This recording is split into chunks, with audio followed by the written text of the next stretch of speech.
Friends, आप सभी का स्वागत है हमारे इस नए कोर्स के नए वीडियो में जिसका टाइटल है क्रिएट डेटाबेस माइग्रेशन।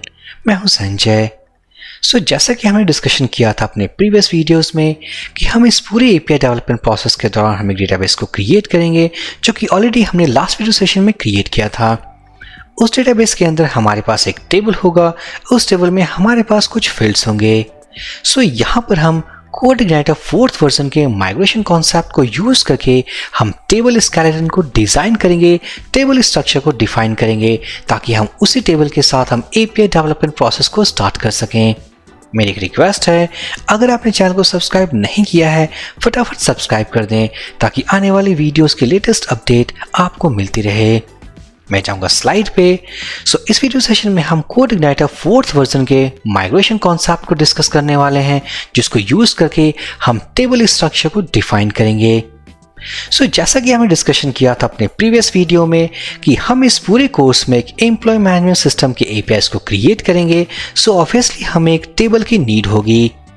मैं एक टैब ओपन करूंगा तो हम एक टेबल बनाने वाले हैं। उस टेबल का जो नाम हम रखने वाले हैं कॉल एम्प्लॉयज, और हमारे पास जो फील्ड्स होंगे वो होंगे ID, name, email and profile image. अब इनकी टाइप्स की बात करूं जो आईडी कॉलम होगी वो होगी हमारी integer type, auto incremented and primary की। जो नेम वैल्यू होगी वो स्ट्रिंग वैल्यू कंटेन करेगी, जिसके अंदर हम स्ट्रिंग वैल्यूज, इसका मतलब एम्प्लॉयज के नेम को स्टोर करेंगे। नेक्स्ट है हमारे पास ईमेल एड्रेस, जो कि यूनिक होगा, और उस यूनिक ईमेल एड्रेस के फील्ड में हम ईमेल एड्रेसेस को स्टोर करेंगे। नेक्स्ट है हमारे पास प्रोफाइल इमेज, जो कि एक ऑप्शनल फील्ड होगा।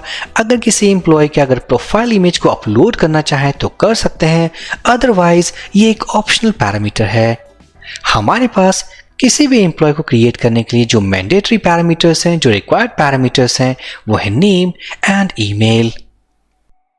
ओवरऑल हमारे पास अब एक टेबल का स्केलेटन हमारे माइंड में तैयार है। अब इसी कॉन्सेप्ट को यूज करके हम माइग्रेशन फाइल को डिजाइन करेंगे और उसे एक्सिक्यूट करेंगे। माइग्रेशन फाइल को क्रिएट करने के लिए हम स्पार्क कमांड को यूज करने वाले हैं। मैं जाऊंगा प्रोजेक्ट के टर्मिनल पे और मैं टाइप करूंगा php spark। आप देख सकते हो हम जो फोल्डर के अंदर हैं वो है cifo-api-basics। ये वही सेटअप है जो हमने लास्ट वीडियो में क्रिएट किया था। अब हमने टाइप किया है php spark, जिसको टाइप करते ही हमारे पास काफ़ी सारे कमांड्स अवेलेबल हैं, और इसी कमांड लिस्ट में हमें जो कमांड यूज़ करना है वो है मेक माइग्रेशन। मेक माइग्रेशन हमारे जनरेटर्स वाले सेक्शन में है। इट मीन्स कि इस कमांड को यूज करते ही हम कुछ जनरेट करने वाले हैं। अगर मैं इसके सिंगल लाइन डिस्क्रिप्शन को देखूं तो ये जनरेट करता है एक न्यू माइग्रेशन फाइल। सबसे पहले हम इस कमांड को यूज करने के पहले अगर इसके हेल्प मैनुअल को पढ़ना चाहें तो सिंपल php spark, हमारा जो कमांड था वो था मेक माइग्रेशन। अब अगर इसके हेल्प मैनुअल को ओपन करना चाहें तो मैं कमांड के पहले, ये है मेक माइग्रेशन, कमांड के पहले हम जो टाइप करेंगे वो होगा help. php spark help space make migration. अगर मैं एंटर प्रेस करूं ये है हमारा हेल्प मैनुअल गाइड, जिसको हम देख करके कमांड को बिल्कुल सही तरीके से एक्सिक्यूट कर पाएंगे। मेक माइग्रेशन कमांड को यूज करने के साथ हम देख सकते हैं हमें एक आर्गुमेंट पास करना है कॉल्ड नेम। ये एक रिक्वायर्ड पैरामीटर है, और वो नेम क्या है, वो है माइग्रेशन क्लास नेम। बाकी हमारे पास काफी सारे ऑप्शनल पैरामीटर्स हैं called session, table, dB group, name space and suffix. जबकि ये ऑप्शनल पैरामीटर्स हैं हम इसे यूज नहीं करेंगे। हम रिक्वायर्ड पैरामीटर के साथ जाएंगे और एक माइग्रेशन फाइल को क्रिएट करेंगे। php spark make migration space, और हम जो पास करने वाले हैं माइग्रेशन क्लास नेम, तो मैं पास करूंगा क्रिएट एम्प्लॉयज। इस नाम के फाइल को हम क्रिएट करेंगे, क्रिएट एम्प्लॉयज। मैं एंटर प्रेस करने वाला हूं। हम देख सकते हैं हमारे पास एक फाइल क्रिएट हुई है। जो फोल्डर स्ट्रक्चर के अंदर है वो है ऐप, डेटाबेस, माइग्रेशंस, और ये है हमारी फाइल की नेमिंग कन्वेंशन। मैं जाऊंगा अपने एडिटर पे। हम रीलोड करने वाले हैं अपने स्ट्रक्चर को, ऐप, डेटाबेस, माइग्रेशंस, और ये रही हमारी वो फाइल। सो हम देख सकते हैं हमारे पास जो क्लास नेम अवेलेबल है वो है क्रिएट एम्प्लॉयज। इस क्लास के अंदर हमारे पास दो मेथड्स हैं, call up method and down method. अगर हम बात करें इस अप मेथड के बारे में, सो इस अप मेथड को यूज करके हम टेबल स्केलेटन या टेबल स्ट्रक्चर को डिफाइन करते हैं। साथ ही साथ ये जो डाउन मेथड है इसको यूज करके हम टेबल स्ट्रक्चर को ड्रॉप कर सकते हैं अपने डेटाबेस से। सो यहाँ पर हमें एम्प्लॉयज टेबल को क्रिएट करना है, इट मीन्स टेबल स्ट्रक्चर को डिजाइन करना है। तो टेबल स्ट्रक्चर के कॉलम्स, उनके प्रॉपर्टीज को हम सेट करेंगे हम अपने इस अप मेथड में। अगर मैं जाऊँ टर्मिनल पे और दोबारा से टाइप करूँ PHP Spark, तो हमारे इस कमांड लिस्ट में अगर मैं जाऊँ डेटाबेस वाले सेक्शन में, हम देख सकते हैं हमारे पास माइग्रेशंस के काफ़ी सारे कमांड्स अवेलेबल हैं, called migrate, migrate refresh, migrate rollback and migrate status. इन सभी कमांड्स के कुछ स्पेसिफिक यूज हैं, हम इसी वीडियो में हम इसे भी जानेंगे। तो चलिए फटाफट हम टेबल स्ट्रक्चर को डिजाइन करते हैं। तो जो हमारे पास टेबल के स्केलेटन, इट मीन्स टेबल के जो फील्ड्स होंगे वो हैं ID, name, email and profile image. ये है हमारे इंटीजर टाइप। बाकी हमारे पास जो तीनों फील्ड्स हैं, call name, email and profile image, ये होंगे स्ट्रिंग टाइप्स। मैं जाऊंगा एडिटर पे, तो हमारे पास क्रिएट एम्प्लॉयज नाम का एक क्लास है जो कि एक माइग्रेशन फाइल है। हम काम करने वाले हैं अपने इस अप मेथड में। सो यहाँ पर हम इस अप मेथड में टेबल स्ट्रक्चर को डिफाइन करने के लिए, उनको डिजाइन करने के लिए हम जो ऑब्जेक्ट कॉल करेंगे वो है हमारा फॉर्ज ऑब्जेक्ट। हमारे पास एक डेटाबेस का फॉर्ज इंस्टेंस है, फॉर्ज ऑब्जेक्ट है, जिसको कॉल करने के साथ, उनके मेथड्स को यूज करने के साथ हम टेबल स्ट्रक्चर को डिजाइन कर सकते हैं। सो हम कैसे करेंगे?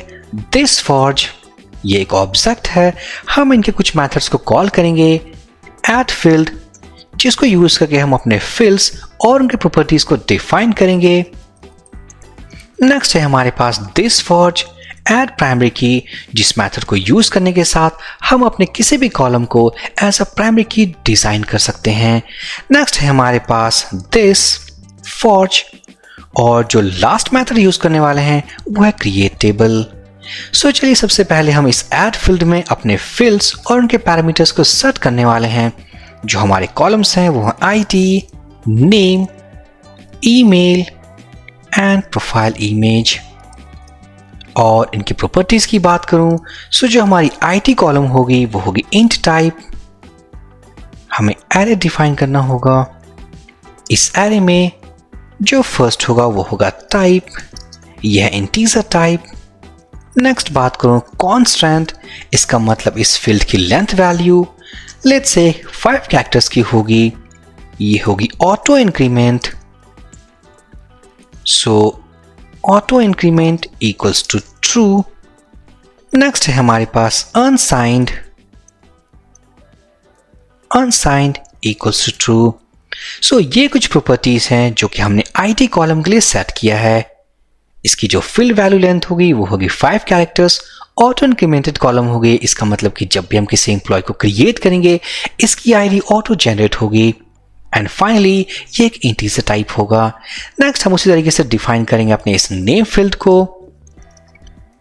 सो एरे, जो फर्स्ट वैल्यू है टाइप, ये होगी varchar।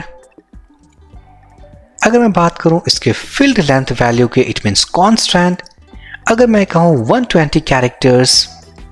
नेक्स्ट है null इक्वल्स टू false, इसका मतलब ये फील्ड रिक्वायर्ड है, इस फील्ड के अंदर हम null वैल्यू एक्सेप्ट नहीं कर सकते हैं। सो ये है हमारे कुछ नेम के पैरामीटर्स। अगर मैं बात करूं ईमेल फील्ड के लिए, so type equals to varchar। अगर मैं बात करूं फील्ड लेंथ की, कांस्टेंट 120 कैरेक्टर्स और unique. Email field obviously unique value contain करेगी, so unique equals to true और null इक्वल्स टू false। इसका मतलब ये भी एक रिक्वायर्ड पैरामीटर है। नेक्स्ट है हमारे पास प्रोफाइल इमेज। फाइनली हम इसे डिफाइन करने वाले हैं। So type equals to varchar, constant means field length value, अगर मैं कहूं 250 कैरेक्टर्स। इसके अंदर हम इमेज के प्रोफाइल पाथ को सेव करेंगे और finally null equals to true, इसका मतलब ये फील्ड null वैल्यू एक्सेप्ट कर सकती है। सो फाइनली हम देख सकते हैं अपने इस ऐड फील्ड मेथड को यूज करने के साथ हमने अपने सारे कॉलम्स और उनके प्रॉपर्टीज को हमने डिफाइन कर लिया है। फाइनली हम जाएंगे अपने इस ऐड प्राइमरी की मेथड में और इस मेथड को यूज करने के साथ हम ये डिफाइन करना चाहते हैं कि हमारे कॉलम्स लिस्ट में से प्राइमरी की कॉलम कौन सी होगी। सो ऑब्वियसली जैसा कि हमने डिफाइन किया है आईडी कॉलम होगी। और फाइनली इस क्रिएट टेबल मेथड में हम जो पास करने वाले हैं एम्प्लॉयज। सो ओवरऑल अगर मैं बात करूं अपने इस अपडेट मेथड के बारे में, सो इस अपडेट मेथड में हमने ऐड फील्ड मेथड को यूज करके अपने फील्ड और उनके प्रॉपर्टीज को डिफाइन कर लिया है। ऐड प्राइमरी की मेथड को यूज करके हमने प्राइमरी की को डिफाइन कर लिया है। साथ ही साथ हमने इस टेबल के नेम को मेंशन करके हमने टेबल डिजाइन कर लिया है। सो फाइनली अब हम जाएंगे अपने इस डाउन मेथड में और जैसा कि हमने बताया था कि इस डाउन मेथड को यूज करने के साथ हम अपने टेबल को ड्रॉप कर सकते हैं अपने डेटाबेस के साथ। सो यहाँ पर यूज करूंगा मैं same instance same object this forge और इस पर हम कॉल करेंगे ड्रॉप टेबल। इसके अंदर हम पास करेंगे टेबल नेम। सो फाइनली हमने दोनों मेथड्स के ऊपर वर्क कर लिया, call up method and down method. अब किन कंडीशंस में हम इस मेथड को यूज कर सकते हैं और किन कंडीशंस में हम इस मेथड को यूज कर सकते हैं, मैं चाहूंगा टर्मिनल पे। तो जैसा कि मैंने बताया था कि हमारे PHP स्पार्क में हमारे पास एक सेक्शन है कॉल्ड डेटाबेस। इस डेटाबेस सेक्शन के अंदर हमारे पास माइग्रेट के नाम से 4 डिफरेंट कमांड्स अवेलेबल हैं। अगर मैं यूज करूं माइग्रेट कमांड, ये कमांड क्या करती है, ये हमारे सभी माइग्रेशन फाइल्स जो कि इस फोल्डर के अंदर एग्जिस्ट करती है जिसको हमने एग्जीक्यूट नहीं किया है वो एग्जीक्यूट होती है। और जो हमारे पास नेक्स्ट कमांड एक और है कॉल रोल बैक कमांड, अगर मैं इसे रन करूं, इसे एग्जीक्यूट करूं तो इन सभी माइग्रेशन फाइल्स के डाउन मेथड को एग्जीक्यूट करती है। सो माइग्रेट कमांड जो ये फर्स्ट कमांड है माइग्रेट कमांड, ये किसी भी माइग्रेशन फाइल के अप मेथड को एग्जीक्यूट करती है और जो रोल बैक कमांड है वो किसी भी माइग्रेशन फाइल के roll back means down method को कॉल करती है। सो यहाँ पर हमारे पास एक माइग्रेशन फाइल है, हम इसे एग्जीक्यूट करेंगे और अपने टेबल के स्ट्रक्चर को अपने डेटाबेस के अंदर क्रिएट करेंगे। मैं चाहूंगा टर्मिनल पे और हम यहाँ यूज करने वाले हैं PHP स्पार्क। सबसे पहले अगर हम देखना चाहें कि हमारे एप्लीकेशन में कितने सारे माइग्रेशन फाइल्स अवेलेबल हैं तो हम टाइप करेंगे PHP स्पार्क माइग्रेट स्टेटस। अगर मैं एंटर प्रेस करूं तो हम देख सकते हैं हमारे पास एक टेबुलर फॉर्मेट है और इस टेबुलर फॉर्मेट में हमारे पास उन माइग्रेशन फाइल्स की इंफॉर्मेशन है जो हमारे एप्लीकेशन में एग्जिस्ट करती हैं। सो इस वक्त हमारे पास एक ही माइग्रेशन फाइल है और उसका जो नाम है वो है क्रिएट एम्प्लॉयज। अभी तक हमने उसे माइग्रेट नहीं किया है, सो इसी वजह से ये सारे कॉलम्स एम्प्टी हैं। एक बार अगर हमने माइग्रेट कर लिया, उसे अपने डीबी में क्रिएट कर लिया तो ये सारे कॉलम्स ऑटोमेटिकली फिल हो जाएंगे।